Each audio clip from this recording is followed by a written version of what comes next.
بسم الله الرحمن الرحيم الحمد لله رب العالمين الحمد لله الذي هدانا لهذا وما كنا لنهتدي لولا أن هدانا الله نحمده تعالى ونستعينه ونستغفره ونعوذ بالله من شرور أنفسنا ومن سيئات أعمالنا من يهده الله فلا مضل له ومن يضلل فلا هادي له أشهد أن لا إله إلا الله وحده لا شريك له وأشهد أن محمدا عبده ورسوله اللهم صل على محمد وأزواجه وذرياته كما صليت على آل إبراهيم وبارك على محمد وأزواجه وذرياته كما باركت على آل إبراهيم إنك حميد مجيد ورضي اللهم عن الخلفاء الراشدين والصحابة أجمعين ومن تبعهم بإحسان إلى يوم الدين أما بعد والسلام عليكم ورحمة الله وبركاته. Mes frères, mes sœurs, nos éloges, tous les remerciements, toutes les louanges appartiennent au vivant qui ne meurt pas, Allah, le premier qui n'a pas de début, le dernier qui n'a pas de fin, la parole dominant sur toutes choses, le subtil, le bien informé, nous le louons. Nous revenons vers lui repentant, nous lui demandons protection contre les conséquences de nos péchés et les tendances de l'âme. Celui qui a la guide, nul ne saurait l'égarer. Celui qui est privé de sa guidée, nul ne pourrait lui montrer le droit chemin. J'atteste qu'il est le seul digne d'adoration.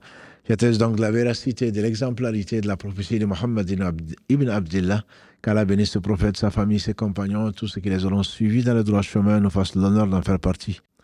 Donc, première question qui a été posée, vous avez été brillant. Brillant, vous avez 63% de réponses positives. Le premier être à sortir de sa tombe. Quand l'ange Israfil va souffler dans le corps, les tombes vont s'ouvrir. Allah va ordonner aux tombes de s'ouvrir et tout ce qui a existé vivant va être ressuscité. Donc, que ce soit les animaux, que ce soit les djinns, que ce soit les hommes. Et donc, le premier être plutôt à sortir de sa tombe sera le prophète Mohammed sallallahu alayhi wa sallam, comme il nous l'a enseigné, je serai le premier à sortir de ma tombe. Et le premier homme qui sera habillé, puisqu'on sera corps nus, pieds nus, non circoncis pour les hommes. Pieds nus, corps nus, non circoncis pour les hommes. Le premier qui sera habillé, beaucoup ont répondu que c'est le prophète Mohammed sallallahu alayhi wa sallam à 60%. Non, la réponse n'est pas bonne.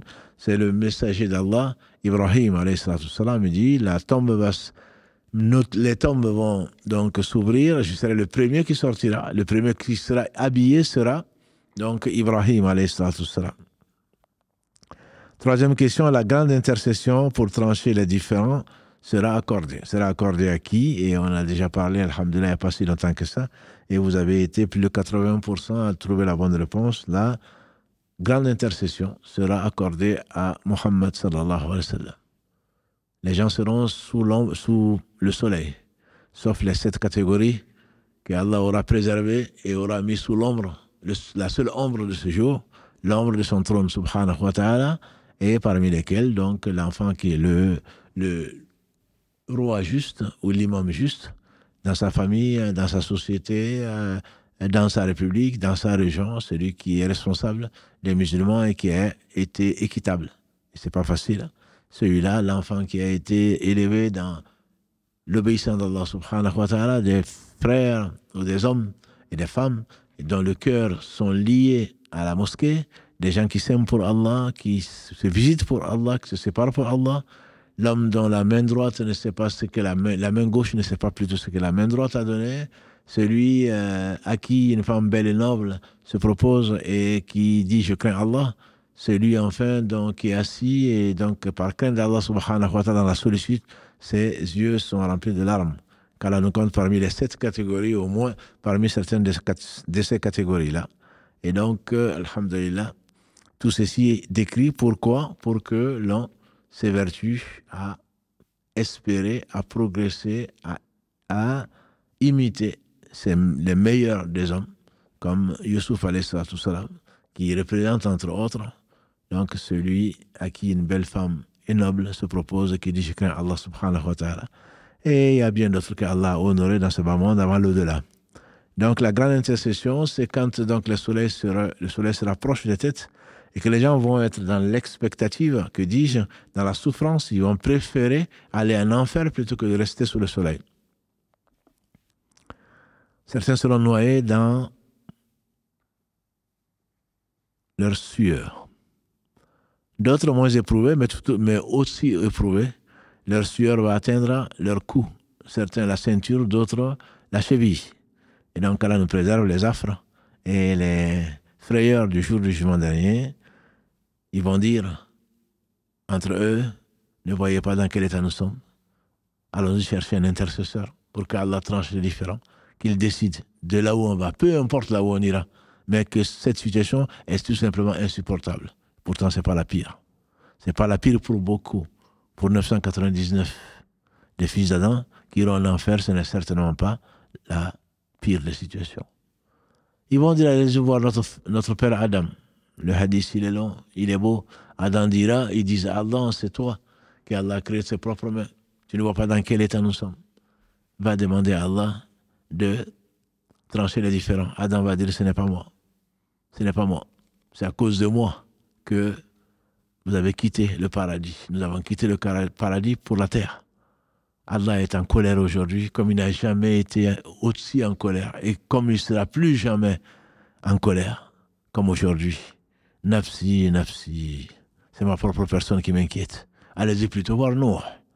Noé, ils vont aller le voir. Noé, tu es le premier messager envoyé aux hommes de la terre. Allah t'a dit Abdan Shakour dans le verset 3 de la sourate 17. Innahu kana Abdan Shakour. Il était vraiment un serviteur très reconnaissant. Est-ce que tu ne veux pas voir notre Seigneur, tu ne vois pas dans quelle situation nous sommes, etc. Noé va dire, c'est pas moi. Ce n'est pas moi, allez-y voir plutôt Ibrahim, l'ami ou l'intime d'Allah subhanahu wa ta'ala, qui dit « وَتَخَذَ اللَّهُ إِبْرَاهِيمَ خَلِيلًا » verset 125 de la sourate 4, et Allah a pris Ibrahim comme son intime. Tu ne vois pas dans quel état Ibrahim dire, ce n'est pas moi. Il va donner des raisons qui sera long d'expliquer aujourd'hui. Allez-y plutôt voir Moussa, celui à qui Allah a parlé. Ils iront voir Moussa qui va dire ce n'est pas moi. Le Seigneur aujourd'hui est dans une colère, comme il ne l'a jamais été et comme il ne le sera plus jamais. Allez-y plutôt voir Isa, alayhi salam. Ils vont aller voir Isa qui va dire ce n'est pas moi. Allez-y plutôt voir Muhammad, sallallahu alayhi wa sallam. Ils vont aller voir Muhammad, alayhi sallam, il va dire c'est bien moi. C'est bien moi. C'est l'honneur que Allah m'avait réservé quand je lui ai demandé. Tous les prophètes ont demandé des choses qu'Allah leur a accordées dans ce bas monde. Moi, j'ai réservé donc cette invocation pour l'au-delà. Et effectivement, il sera. C'est Maqam Mahmoud, la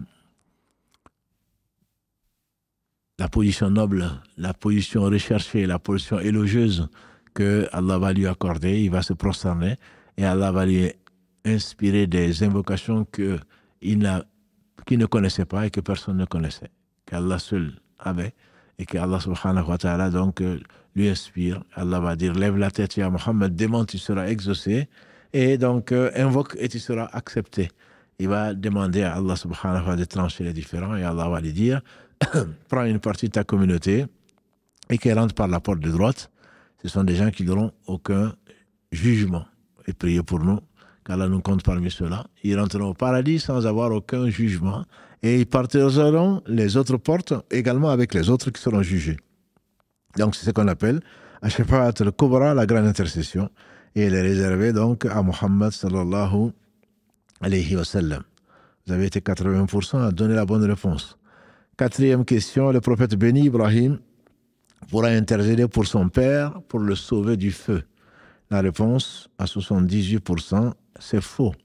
Celui qui meurt en sachant qu'Allah subhanahu wa ta'ala seul mérite l'adoration et qu'il a faussé, et puisse-t-il être le père de l'un des meilleurs hommes que la terre a porté, je pense à Ibrahim, il ne sortira pas du feu. Allah a même interdit à Ibrahim de prier pour lui. Donc il se présentera sous la forme d'un porc et on va le jeter dans le feu, le père d'Ibrahim, alayhi salam. Cinquième question, le messager béni d'Allah sallallahu alayhi wa sallam pourra intercéder pour alléger le châtiment de son oncle Abu Talib. Là, vous avez été piégé. Puisque Ibrahim n'a pas pu, vous avez dit non, il ne pourra pas. Eh bien, la réponse, c'est vrai. À cause de l'amour que Allah a manifesté au prophète sallallahu alayhi wa sallam, il pourra intercéder pour alléger son châtiment, mais pas pour sortir de l'enfer. Il ne sortira pas de l'enfer. Mais, comme il a dit, Allah, à cause de lui, va alléger son châtiment. Les deux pieds seront dans une mare de feu, 70 fois plus chaud que notre feu, et sa cervelle va se mettre à bouillir. Ça, c'est celui qui va être châtié le moins, il sera quand même châtié, il ne sortira jamais de l'enfer puisqu'il est mort dans le polythéisme. 6e question, la récompense ne concernera que les êtres doués de raison, djinns et les hommes. La réponse, à 70%, vous avez vu juste oui, mais le jugement concernera tout un chacun. Le prophète sallam a dit, la justice d'Allah est tellement parfaite, et lui c'est le parfait, au point que 2 béliers qui se sont bagarrés dans ce bas monde, le bélier qui a les cornes a pu prendre le dessus sur le bélier qui n'a pas de cornes. Le bélier qui n'a pas de cornes, il n'y est pour rien. Il est né sans cornes. Le bélier qui n'a pas de cornes va demander à Allah de se venger. Allah va lui permettre de se venger sur le bélier qui a des cornes. Ensuite, ils vont devenir poussière. Mais la récompense sera accordée aux djinns et aux hommes qui ont été musulmans et qui sont soumis à Allah subhanahu wa ta'ala. Et donc, ceux-là sont récompensés soit par le paradis, soit par l'enfer, alors que les animaux seront poussière. 7e question. Des croyants pourront intercéder pour des personnes musulmanes pour qu'Allah les sorte de l'enfer? La réponse est oui. Et vous avez été 63% oui. Allah permettra aux croyants d'intercéder pour des personnes donc, qui sont en enfer, pas parce qu'elles sont non musulmanes, parce qu'elles ont fait de l'injustice, parce qu'elles ont désobéi à Allah, elles ne sont pas revenues repentantes, et donc à ce moment-là, elles méritent l'enfer, elles ont mangé la chair d'un tel, elles ont pris le bien de tel autre, et donc même si elles ont prié, je parle de celles qui ont prié, qu'elles ont jeûné, qu'elles ont fait les bonnes actions, comme l'a dit le prophète sallallahu alayhi wa sallam, est-ce que vous connaissez l'insolvable ou le ruiné? Ils ont dit, le ruiné parmi nous, c'est celui qui n'a pas de dirham, il n'a pas de mata, il n'a pas d'argent, il n'a rien. Il n'a rien. Il n'a pas de terrain, il n'a pas de maison, il n'a rien. Il dit non, le ruiné de ma communauté, c'est celui qui viendra avec beaucoup de prières, beaucoup de jeûnes, beaucoup de bonnes actions, beaucoup de sadaqa. Il a donné, mais il a abusé, il a pris les droits des autres. Et donc il a frappé un tel, insulté tel autre, pris le bien de tel autre. Ceux-là vont venir se plaindre au juste, Allah subhanahu wa ta'ala, qui s'est interdit l'injustice. Et alors, Allah va prendre ses bonnes actions, il va leur donner. Il va donner aux opprimés. Et ensuite, s'il n'en a plus et que la queue continue, Allah va prendre l'équivalent, puisqu'il est juste, l'équivalent des péchés, donc, et les péchés sont graves, de ces gens-là, il va les mettre dessus et ils vont tomber en enfer malgré leurs prières, malgré leurs jeûnes, malgré les bonnes actions. Et donc, Allah permettra ensuite aux croyants, aux anges, et lui-même va intercéder comme on le verra, Inch'Allah. Donc, la réponse des croyants, Allah leur permettra d'intercéder auprès de lui, Allah subhanahu wa ta'ala, mais ce n'est que par sa permission que l'on peut intercéder et Allah n'accepte pas l'intercession. Donc, pour des non-croyants, pour sortir de l'enfer ou autre chose. Question donc numéro 8. Allah le Très-Haut intercédera lui-même, oui. Et vous avez été à 70% presque à dire, c'est Allah qui dit, les croyants ont intercédé. Les prophètes ont intercédé, les anges ont intercédé. Maintenant, il ne reste plus que le plus miséricordieux des miséricordieux. Allah plongera sa main bénie et il fera sortir donc de l'enfer ceux qui n'ont pas de bonnes actions, mais qui certainement sont morts avec la ilaha illallah. Car elle nous préserve des châtiments de l'enfer et le passage par l'enfer. Le jeûne pourra intercéder pour les jeûneurs. La réponse est oui. À 88%, effectivement, le jeûne, comme l'a dit le prophète sallallahu alayhi wa sallam, le jeûne et le Coran vont intercéder pour ceux qui, donc, les ont côtoyés. Le jeûne dira, Allah accepte mon intercession, c'est à cause de moi qu'il s'est privé du manger et du boire, et des relations intimes. Quant au Coran, il dit, c'est moi qui l'ai empêché de dormir. Le soir, il priait et il me lisait. Accepte donc mon intercession. Question numéro 10, le Coran intercédera donc pour ceux qui l'ont lu, ceux qui ont veillé en le lisant, notamment pendant le Ramadan. Effectivement, c'est vrai. 91%, vous avez trouvé la bonne réponse. Le premier devoir jugé sera la prière, la zakat, le siyam, je ne sais pas. Alors, vous avez été à 99,7%, c'est peut-être le record, à trouver la bonne réponse, à savoir que c'est la prière. La première action sur laquelle l'homme sera interrogé sera la prière. Si la prière est bonne, Allah dit aux anges, j'accepte tout ce qu'ils ont fait. On a dit entre autres sagesse, verset 45 de la sourate 29, Inna salata tanha anil fahsha'i wal munkar. La prière empêche des choses blâmables et des turpitudes. Puisqu'il a vraiment prié, alors certainement il s'est privé de ce qu'Allah a interdit pour son bien, et il a fait ce qu'Allah lui a ordonné, et donc Allah l'a rapproché, comme on l'a vu, notamment dans l'explication du hadith, donc de celui qui se...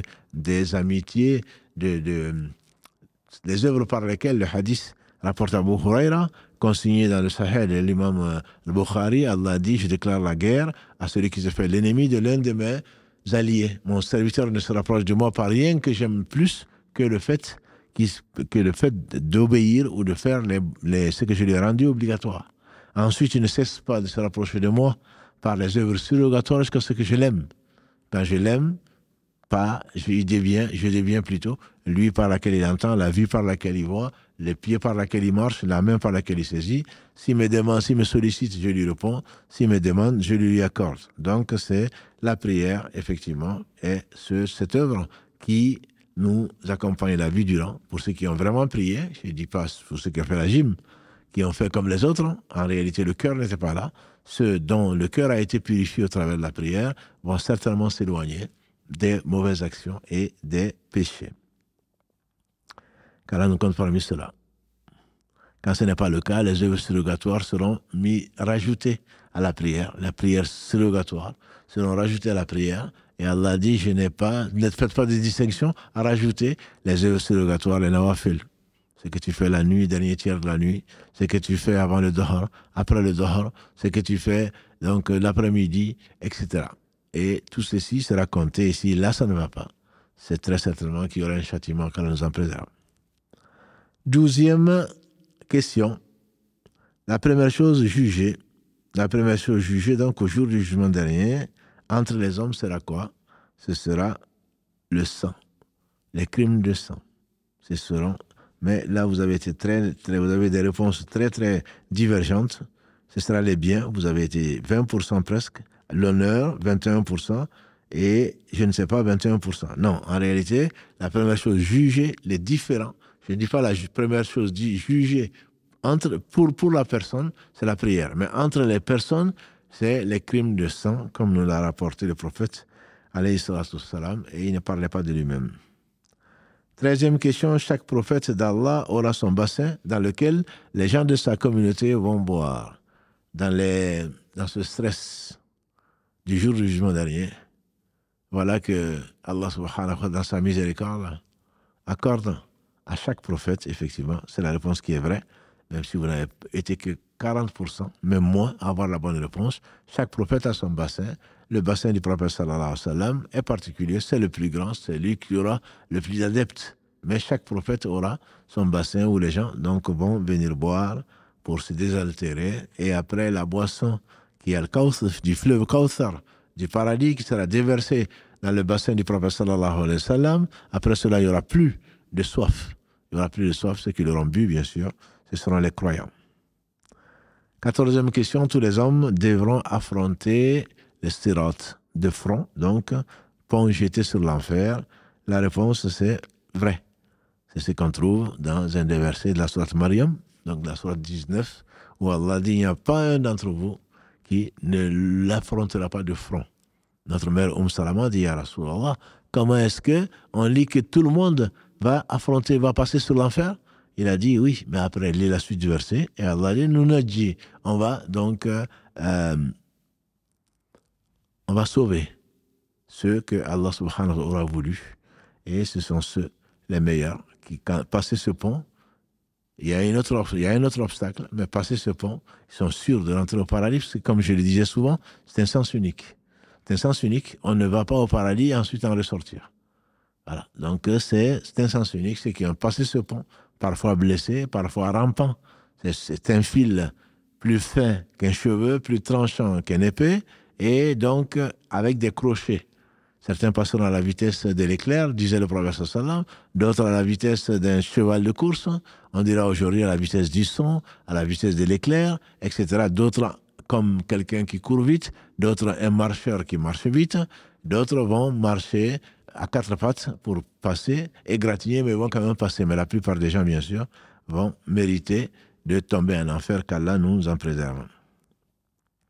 15e question, un deuxième pont, c'est pas un deuxième point, un deuxième point d'arrêt existe entre la sirat et le paradis pour régler quelques différends entre les croyants seulement. Ceux qui ont traversé le pont, oui, c'est vrai, vous avez été 58% à trouver la bonne réponse. C'est ce qu'on appelle les qintar. C'est un petit pont qu'on devra franchir avant de rentrer au paradis, où il n'y aura pas. Donc, comme Allah le promet, dans la sourate en particulier Haqqa, dans la sourate 69, les gens vont rentrer et ils seront frères, aimant les uns les autres, sans aucune rancune. 16e question, le paradis a combien de portes? 7, 8, 9. Vous avez été presque 50-50 à dire 7 ou 8.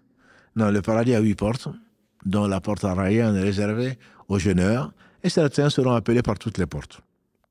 Comme l'a dit le prophète sallam, Abu Bakr Siddiq a demandé à Rasulallah, après que le prophète ait informé, que dans le paradis, chacun rentrera par la porte où il a excellé, qui porte le nom où il a excellé, donc dans ce bas monde, dans ses œuvres. On sait très bien, certains sont qui aiment beaucoup la prière, qui prient beaucoup, d'autres aiment beaucoup jeûner, d'autres sont très généreux.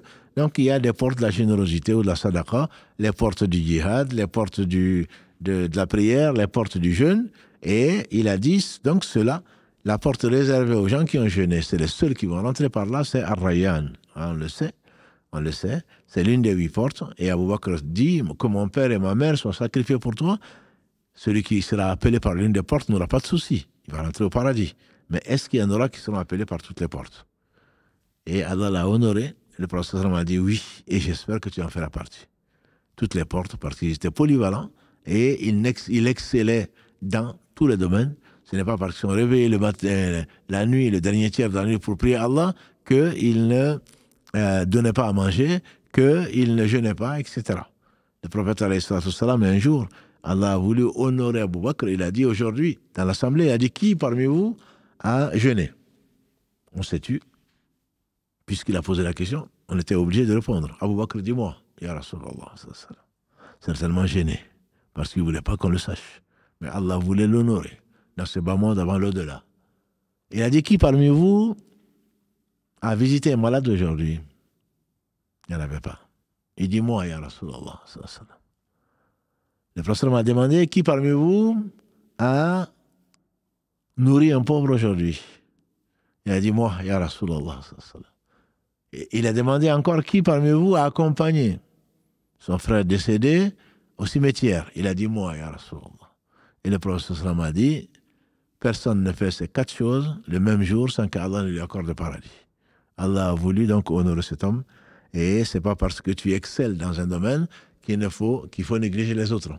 Si tu peux être à la fois quelqu'un qui aime Allah et qui le manifeste dans sa prière, si Allah te permet de jeûner beaucoup, il faut le faire. Si tu es encore généreux, tu ne vas pas le regretter, etc., etc. Quant à l'enfer, comme les portes à l'enfer. Le paradis donc a 8 portes. La majorité des habitants du paradis seront des pauvres, oui ou non? Oui. Vous avez répondu à presque 90% qui sont des pauvres.